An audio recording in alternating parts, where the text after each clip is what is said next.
Kualitas. Tapi Mereka orang bertanya loh, Pak Kadis, bentuknya itu yang mau ingin dilihat dalam memberikan ruang. Apakah pemerintah Kota Metro itu sudah memberikan ruang untuk kreativitas pemuda-pemuda kita yang notabene 50 sekian persen loh kita itu kelompok generasi M dan Gen untuk Z pemuda Kota itu. Metro ke Apakah depannya tentunya harus lebih hebat dari pemuda yang lain. Artinya pemuda ini juga bukan hanya tanggung jawab pemerintah saja, Pak, tapi pihak swasta juga harus ikut berperan serta di dalamnya. dan itu sudah tampak. Dan sudah tampak dilakukan kemarin.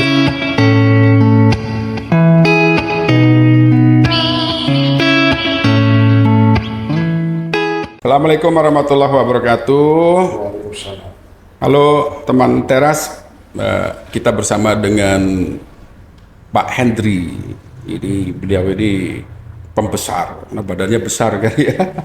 Kadis Porapar Ekrab. Apa kabar Pak Hendri, Pak Kadis? Alhamdulillah, Pak, dalam keadaan sehat walafiat dan tetap bahagia. Semangat terus ya. Semangat. Satu yang saya lihat beliau ini badan besar, tapi pergerakannya besar. Selalu saya mengingatkan kepada Kang Hendri, jaga Kang kesehatan dan bla bla bla bla. Saya mau tanya nih langsung aja nih tentang pemuda nih. Kacamata pemuda menurut Kang Hendri. Kalau menurut saya pemuda, terutama saya melihat kacamata saya di pemuda Kota Metro ini adalah anak-anak yang memang lahir di Kota Metro, peduli di Kota Metro, dan akan membangun Kota Metro Karena dengan kecintaannya kepada Kota kecintaan Metro Kota Metro dengan hatinya. dengan hati. Itu yang paling penting untuk pemuda Kota Metro. Ya, kita tahu kita adalah bangga cinta kepada Kota Metro. Saya kira kebanggaan kita besar sekali. Apa sih rencananya di Disporapar itu terhadap pemuda Kota Metro? Kita tahu udah prestasinya banyak deh udah. Mana? Kalau untuk Disporapar Kota Metro ini, Pak, untuk pemudanya tentunya ini banyak sekali yang sudah dilakukan dan akan dilakukan. Kemarin-kemarin kita sudah melakukan banyak hal, terutama dari anak-anak muda Kota Metro dalam bidang kepemudaan, misalnya dalam bidang pemuda pelopor. 2 tahun berturut-turut kita ada yang juara 2, juara 3 nasional nih, Pak. Nasional. Bukan. Oke, tepuk tangan dulu dong. Nasional. Kemudian untuk anak muda Paskibraka juga kita sudah ngirim nasional sudah 2 kali juga, Pak.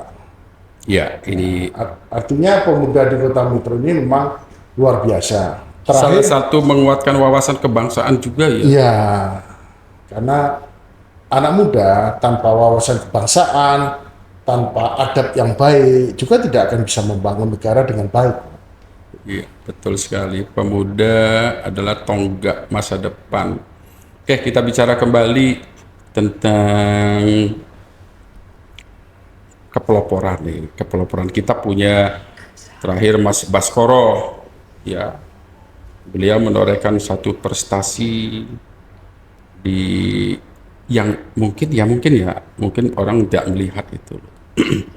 Nah, contoh-contoh selain Mas Baskoro yang sudah dilihat oleh Dinas Kepemudaan dan Olahraga dalam bidang apa? Dalam bidang Mas Baskoro ini tentunya adalah tentang kepeloporan di bidang agama, sosial, dan budaya, Pak. Yang tahun kemarin bidang lingkungan hidup. Itu untuk penanganan sampah menjadi suatu produk pupuk. Pemuda terlibat dalam pengelolaan sampah. Iya, Pak, di Metro Utara, Pak. Dan itu sekarang sudah dipakai untuk PTPN, sudah dipercaya untuk menangani sekitar 50 hektar, Pak. Jadi banyak sekali sebenarnya peran pemuda yang harus kita gerakkan, kepeloporan, kemudian kepedulian tentang lingkungan. Nah, saya mau tanya nih, dalam bidang prestasi olahraga. Dalam prestasi olahraga tentunya Kota Metro ini banyak pemudanya. Contoh terakhir adalah kita juara 2 Porprov Provinsi Tepuk tangan Lampung. dulu dong. Juara 2 Porprov ini bukan main-main Pak, artinya banyak atlet mudanya. Dan ini kami di Metro sesuai perintah dari pimpinan kami Pak Wali Kota tentunya dan Pak Wakil. Siapa sih Pak Wali Kotanya? Kalau tidak salah sebelah kanan saya Pak Wahdi ini kan. Ya, terima kasih. Ya, artinya dengan kita berdiskusi dengan Pak Wali Kota, Pak Wakil dan semuanya dari KONI, Guyup bersama ya. guyup bersama, saling gotong royong, dan semua OPD juga Terlibat. ikut di dalamnya, terlibat untuk membina setiap caburnya. Mereka ada tanggung jawab Pak, setiap caburnya itu para OPD.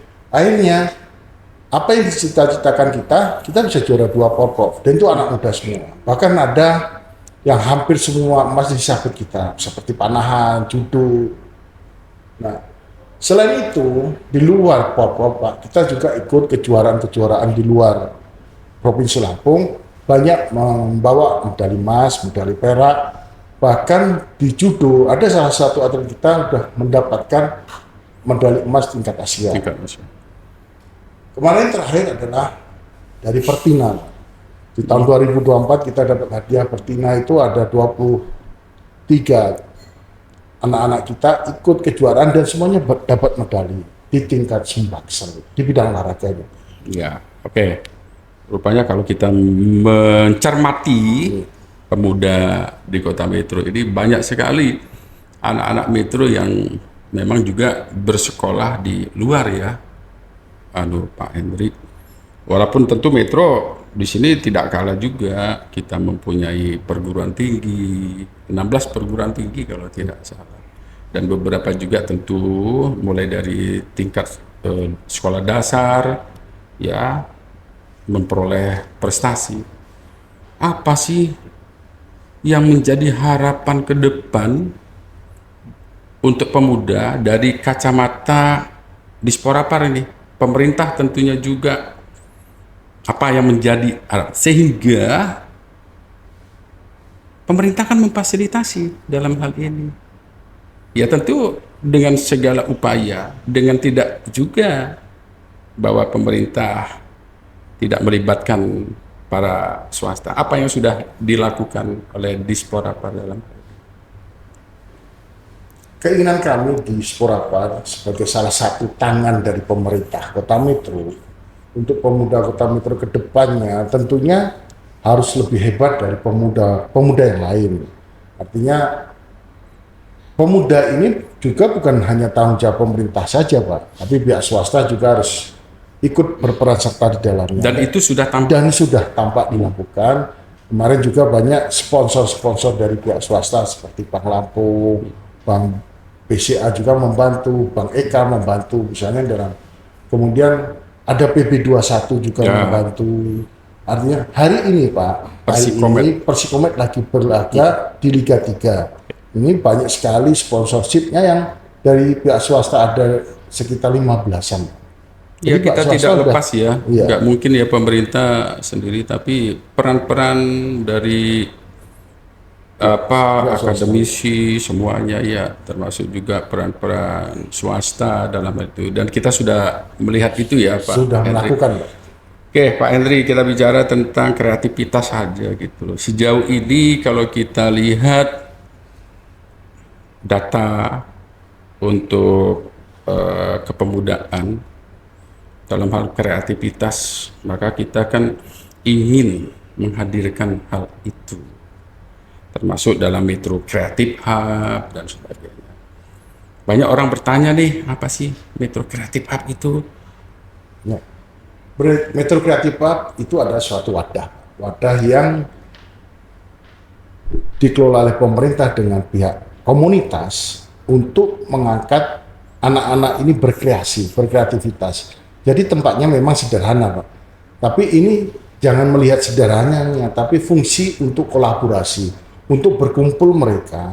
Dan selama ini mereka sudah banyak berkumpul untuk berlatih drama, berlatih melukis, dan mereka banyak menampilkan di Metro Creative Hub itu hal-hal yang memang kreativitas anak muda. Yang terakhir kemarin adalah tentang 2 malam 5 cerita. Dua malam lima cerita. Dua Malam 5 Cerita ini komunitas dan tidak dibiayai oleh pemerintah sama sekali. Dan spontanitas ya. Spontanitas mereka. Spontanitas. Tapi Mereka orang bertanya loh, Pak Kadis, bentuknya itu yang mau ingin dilihat dalam memberikan ruang. Apakah pemerintah Kota Metro itu sudah memberikan ruang untuk kreativitas pemuda-pemuda kita yang notabene 50 sekian persen loh kita itu kelompok generasi M dan Gen Z-nya itu. Apakah sudah Pak. Sudah dalam arti belum sempurna. Semuanya itu belum ada sempurna. Artinya pemuda-pemuda ini kita sudah beri ruang. Misalnya dalam hal musik, kita ada festival musiknya, Pak. Setiap tahun kita adakan festival musik. Fashion kita adakan. Wastra, kria, semuanya ada, lukis. Apakah sudah inklusivitasnya muncul di situ mengikutkan saudara-saudara disabilitas kita, anak-anak kita? Ya, sudah, Pak. Jadi di Metro ini ada istilah kita tidak mau meninggalkan satu orang pun. Jadi semuanya kita ajak bareng dengan ruang tersendiri mereka. Jadi misalnya anak-anak kita disabilitas, kita buatkan acara, kegiatan mereka untuk olahraga bersama, menciptakan kreativitas mereka. Ada yang pandai melukis, ada pandai bernyanyi, dan kita beri ruang untuk mereka menampilkan karyanya. Ada, tetapi masih harus terus ya. Ya, masih harus terus kok. Teman-teman teras, masih banyak yang harus kita kerjakan terhadap Kota Metro. Yang tadi kita sepakat ya, kita adalah orang-orang yang cinta tentang Metro ini. Kita juga memikirkan generasi ke depan. Ini terakhir ini udah berapa menit ini kita berbicara ini kan ya. Terakhir ini saya mau lihat sudut pandang saja. Pemuda adalah agen perubahan. Pemuda adalah agen pembangunan dalam hal ini. Saya mau dengar tuh. Saya mau dengar apa itu, di mana, sudah terlihat belum begitu? Sebelum mengarah ke sana, mohon izin Pak, saya ingin menceritakan diri saya dulu Pak, bahwa saya ini dulunya pemuda, tapi sampai sekarang juga masih punya semangat pemuda. Ya, masih kelihatan muda. Karena saya lahir di Kota Metro, besar di Kota Metro, meskipun akhirnya saya harus pergi dari luar Metro untuk mencari ilmu, saya bawa ke Metro. Dan di sepanjang saya hidup di Metro ini, saya ingin berbuat dengan hati nurani saya. Pandangan saya seperti ini adalah untuk memberi semangat kepada anak-anak muda Kota Metro bahwa jangan pernah menyepelekan kota yang kelihatannya kecil ini, Pak. Tapi ini potensinya luar biasa. Potensi yang paling utama di Kota Metro adalah sumber daya manusia. Bukan sumber daya alamnya, tapi sumber daya manusia. Ini yang harus kita pupuk, yang harus kita terus, pemerintah itu mengasah mereka supaya mereka menjadi generasi penerus kita yang 10, 20, 30 kali lipat kehebatannya dari Pak Wali Kota, semua kita semua yang ada di sini itu harus 20-30 kali lipat. Nah, peran ini harus dipegang oleh pemerintah, swasta, orang tua, tenaga pendidik, semuanya harus bersama-sama. Kalau tiga komponen dalam mendidik anak bangsa itu pertama kali rumah ya. Ya, orang tua. Bagaimana orang tua, situasi rumah, menjaga psikologi anak. Yang kedua sekolah, yang ketiga adalah lingkungan. Teman-teman teras sudah 86 tahun Kota Metro ini kalau kita lihat. Maka 13 tahun lagi kita memasuki masa keemasan kita 2037. Kita nggak punya sumber daya alam, kita punya sumber daya manusia. Yang selalu saya sampaikan ketika kita bicara tentang sumber daya alam, janganlah terlalu mengandalkan sumber daya alam, apalagi mengeroknya. Tapi bagaimana kemampuan kita untuk menanam, menumbuhkan sesuatu di tanah-tanah itu, tanah harapan. Metro adalah tanah harapan. Saya mau tanya kepada Pak Kadis, kalau kita lihat bahwa ini adalah kota kolonis, kota sejarah, selalu saya sampaikan hal ini. Yang harusnya kita pahami bahwa sejarah itu merupakan satu bukti nyata. Bagaimana pandangan Pak Henry itu? Sejarah itu Pak, sesuatu yang tidak bisa dilupakan. Seperti Metro, itu disebutkan dengan kota kolonis. Maka anak-anak Metro mau pergi kemanapun, pasti akan mengingat kota Metro. Seperti misalnya saya dulu pernah sekolah di Jogja. Sama saya juga di Jogja. Ya, oh Bapak di Jogja juga Pak. Ya. Artinya kita tidak pernah melupakan Jogja. Jadi anak-anak kolonis yang ada di Metro, yang sudah berpetualang kemana-mana, pasti mengingat Metro. Tapi mengingatnya jangan hanya di memorinya saja, tapi mengingatnya adalah bagaimana saya sebagai anak Metro, anak kolonis, untuk ikut membangun kota Metro. Misal ada yang sudah bekerja di pusat, bagaimana membantu kita yang di sini untuk membangun kota Metro. Jangan hanya cuma di angan-angannya bahwa saya ini cinta Metro, tapi tidak pernah melakukan apapun. Tidak pernah memberikan pemikiran juga. Iya. Banyak ya kita bangga teman-teman teras bahwa produk anak Metro ini sudah melalang buana, ada jenderal ya, ada bla bla semuanya. Oke, sebagai kepala dinas kepemudaan olahraga ditambah lagi ekonomi kreatif, ini nggak terlepas loh bagaimana kemandirian pemuda. Nah, sejauh ini kalau kita lihat bagaimana hubungan pemuda dengan hasratnya untuk bidang ekonomi.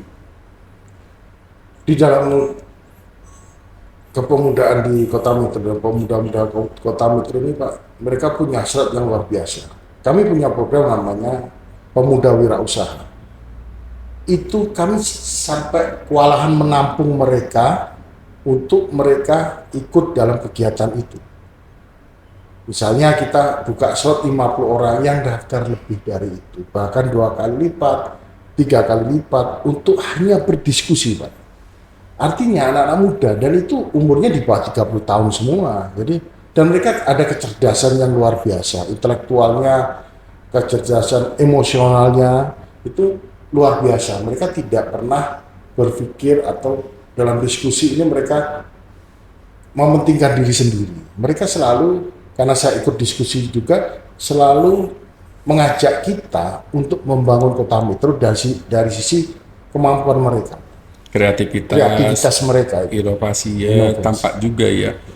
Salah Kalau kita lihat dalam bidang ekonomi apa yang menonjol untuk pemuda kita? Pemuda kita ini dalam bidang ekonomi banyak yang kuliner, kemudian kesenian, seni, terutama seni musik. Ini ada KMKM di sini, di Kota Metro itu ada KMKM, kelompok musik kreatif Kota Metro. Kemudian selain kuliner, mereka ada di bidang lukis, terutama untuk lukisan. Ya banyak lukisan kita lihat ya. Lukisan yang menengah ke bawah, dan dengan promosi kita itu akhirnya terbeli naik harganya. Bahkan ada kurator sudah datang ke Metro juga. Iya, ya seni art. Ya dalam hal ini kita bisa lihat termasuk juga string art. Ya, string. Misalnya Sinta ya, anak kita disabilitas. Disabilitas. Nah, kalau saya belum bisa melihat bagaimana pemuda sebagai generasi ke depan itu difasilitasi oleh pemerintah. Kalau kita bicara keterbatasan ya jelas ada keterbatasan. Tapi yang kita ingin bagaimana upaya pemerintah bersama mengajak peran-peran akademisi ya. Kan kita ada 16 perguruan tinggi, kemudian juga di sini juga saya kira banyak juga orang-orang yang saya kira bisa membantu nih ya. Sejauh ini bagaimana sih peran forum CSR terhadap daya ungkit kepemudaan? Untuk forum CSR daya ungkit kepemudaan ini belum maksimal, terus terang belum maksimal. Tapi untuk kerjasama dengan para akademisi, kita sudah mulai dari ruang 114 dengan Mas Billy. Tahun 2023 kita sudah mengambil beberapa anak-anak SMA untuk vokalnya. Ini kita akan didik sampai dengan kita buatkan video klipnya. Untuk 2024 ini nanti insya Allah mereka yang sudah terpilih ada 10 orang akan kita buatkan lagu karya sendiri, kemudian akan kita buatkan video klipnya itu dalam satu bidang seni musiknya. Kemudian dari yang kreativitas yang lain seperti Mas Baskoro kemarin sudah kita naikkan ke pemuda pelopor, dan ini kita akan tahun ini kita akan cari lagi, kita cek lagi seperti misalnya di 20 Bedeng 24 itu Pak Tejo Sari itu ada anak muda yang memang bergerak dalam peternakan ayam persilangan. Nah ini yang harus kita bantu dengan permodalan dari pihak swasta. CSR-nya kita lagi mau bahas dengan Bank Lampung atau dengan Bank Eka yang bisa membantu ini nanti permodalan nggak terlalu banyak juga Pak, supaya mereka bisa sebagai sampel dulu Pak. Ya, kalau kita lihat sudut pandang saya, kemandiriannya anak-anak pemuda Kota Metro itu tinggi. Kita mengenal juga Dharma sebelumnya, termasuk juga kan bagaimana cagar budaya kita juga dihidupi oleh mereka-mereka. Saya ingin betul-betul ke depannya, artinya Disporapar sudah mempetakan demikian besarnya potensi itu anak-anak muda kita, terutama dalam segala bidang yang belum tersentuh. Saya kira bisa kita lihat. Kalau kita bicara tentang olahraga, sudah ya kemarin kan boxing kita dapat piala medali, maka kita sudah teman teras di sini sudah ada arena boxing. Silakan anak-anak yang suka boxing ya, kena di ring itulah kita melatih mental kita. Saya kira bagus sekali ini Pak Kadis. Bagaimana tuh yang terakhir itu? Kita sudah membangun mulai dari 2021 sampai 2024 ini, artinya kan harapan kita ada satu arena lain. Bagaimana? Untuk arena boxing ini kemarin tahun 2023 sudah setengah jadi Pak, tinggal diselesaikan 2024, ada pengampunya Pak. 2024 akhir ini harusnya sudah bisa berlatih. Tapi ada satu tempat yang sudah juga popsi Pak, tinggal kita siapkan mejanya nanti. Yang lainnya sekali lagi peran swasta ya, kita lihat ya. Mungkin itu yang saya belum lihat. Walaupun orang banyak bicara di sini, di sini ini nggak banyak perusahaan sih masalahnya ya gitu ya. Jadi apa sih upaya kita? Karena kan kita tidak bisa sendiri. Jadi ada orang-orang baik ya yang mungkin mempunyai hobi yang sama, kemudian ingin membentuk sesuatu. Nah, bagaimana ini ke depannya di 2024 ini? Kalau di Metro Pak, yang sudah berjalan adalah bukan pihak swasta murni adanya perusahaan, tapi yang disebutkan Pak Wali tadi, orang-orang baik sekitar. Seperti di lapangan Yosodadi misalnya, mereka sudah bangun tribun kecil. Ini pemerintah hanya diminta untuk membuat perencanaan, gambarnya di mana Pak ya, tempatnya di mana. Mereka iuran sendiri Pak, mereka bangun sendiri. Ini salah satu bukti ketika kita mencintai Kota Metro. Iya. Jadi ada orang-orang baik tersebut yang turun ya. Iya. Teman-teman, kalau kita lihat, kita sepakat juga tentunya bahwa potensi sumber daya manusia Kota Metro itu yang selalu saya sampaikan genetiknya baik.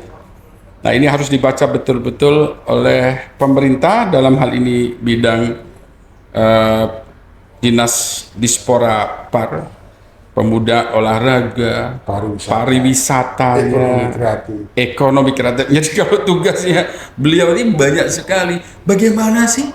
Ini closing aja nih, closing statement ya. Bagaimana sih supaya itu bisa berjalan? Ya tidak semuanya bisa goalnya yang sesuai. Tapi paling enggak ada tren secara linear, ada peningkatan. Bagaimana? Langsung aja closing statementnya aja. Untuk membangun kota metro melalui salah satu bidang, yaitu bidang pemuda, olahraga, pariwisata, dan ekonomi kreatif ini, bahwa yang terpenting adalah teman-teman kerja kita di Disporapar itu nyaman dulu, Pak.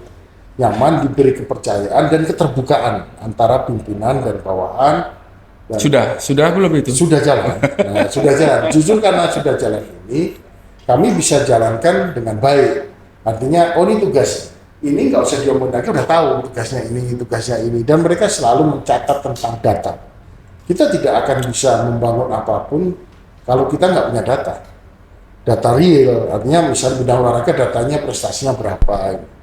Dan alhamdulillah sampai sekarang ini Pak, dari IKU Disporapar ini, indeks kinerja utama sudah selesai Pak. Sudah 100% lebih, bahkan di olahraga kita sudah 357%. Ini karena kerja bareng, kemudian kita selalu datang ke masyarakat. Bukan kita yang nunggu, kita yang datang, Pak ini ada apa, kok belum jalan. Misalnya kemarin saya sebutkan tadi di Yosodadi, kita ngobrol Pak di warung itu, ngobrol sama Mas Soho ini. Pak ini mau dibangun gini boleh Pak? Boleh, tapi jangan taruh sana, kita gambarkan di sini. Pak nanti kalau kurang duit gimana? Ayo kita cari bareng-bareng. Ternyata nggak nyari lagi, karena banyak orang baik di sana. Nah ini di beberapa tempat seperti itu, misalnya Pak Poniran yang pegang poli itu cukup ketemu sekali, habis itu udah jalan Pak.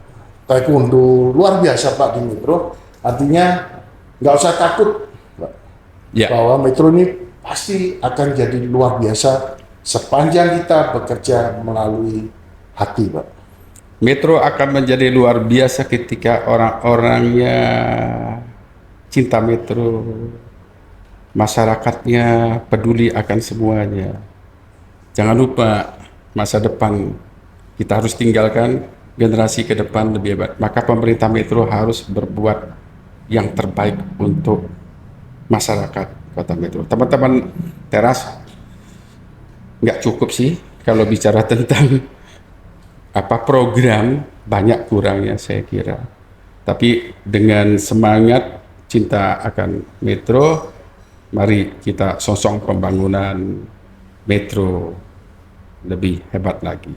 Metro Emas 2037. Terima kasih Pak Kadis. Assalamualaikum warahmatullahi wabarakatuh.